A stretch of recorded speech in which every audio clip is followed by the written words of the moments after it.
Hey, Angela Langlotz, trademark and business law attorney here, going live again to talk about trademark issues. Today, I want to talk again, I've talked a little bit about this in the past, about color as a trademark, and I'm going to use Owens-Corning's pink fiberglass insulation as an example. So I think we've all seen the Owens-Corning pink fiberglass insulation. If you live in the US and you've seen houses under construction, you may have seen this between the studs of houses being constructed.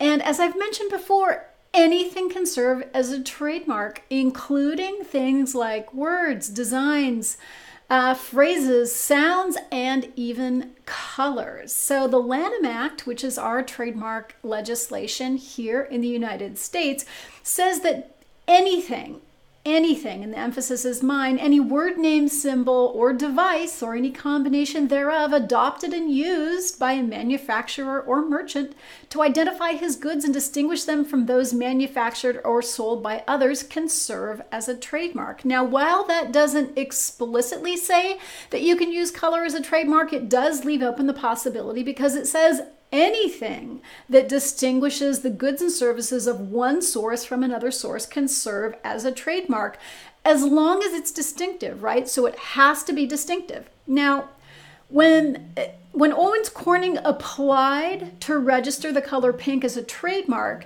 they were initially denied by the trademark examiner, and then they appealed to the Trademark Trial and Appeal Board, who also denied their trademark registration. Now, they appealed to the federal courts, and the federal court allowed the registration of pink as a color with some caveats. They did say that in order for the color to serve as a trademark, it had to be non-functional, and that the case of color as a trademark was decided on a case-by-case basis. So, for example, you may be able to use a certain color with one type of goods, but not with another type of goods. What's an example? So you may be able to use, for example, yellow for barbecues. Yellow serves no functional purpose. It's merely sort of decorative and distinctive as to barbecues. But to another type of goods, like let's say heavy earth-moving machinery, it would not be able to serve as a trademark because it serves a functional purpose. The color yellow actually serves a functional purpose as to heavy earth-moving equipment because there is a safety purpose in having a bright, distinctive color of that machinery. It makes it easier for the workers to see the machinery moving around. If you're doing construction near roadways or other places where people who aren't working on the job site may be around, it also serves the function of having them notice the equipment. So when the color is functional, it's not capable of serving as a trademark. Moreover, the court noted that there's something called oh gosh, I forget the terms that they use, but there's only so many colors in the rainbow, right? So if we let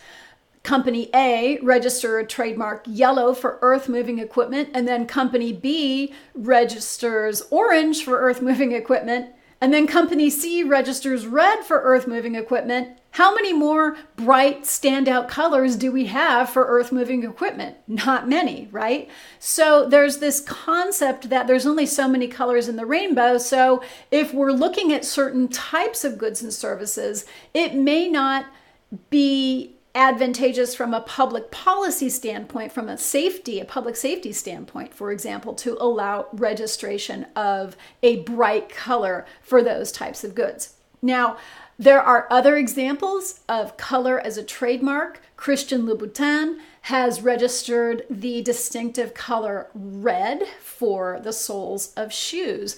Big Green Egg, that I also talked about in an earlier video, has registered green for their barbecue color. Again, it serves no functional purpose. There's no commercial advantage to having the green color.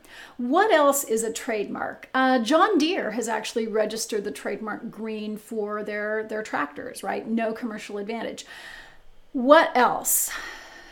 What else do I have to say about it? Also, the color has to be distinctive. In other words, the manufacturer has to have used the color for so long that the consumer associates that color with those goods. For example, when they registered or attempted to register their trademark, Owens-Corning showed the trademark examiner, hey, we have been using this color on insulation exclusively. No one else has been using it since 1956, I believe it was.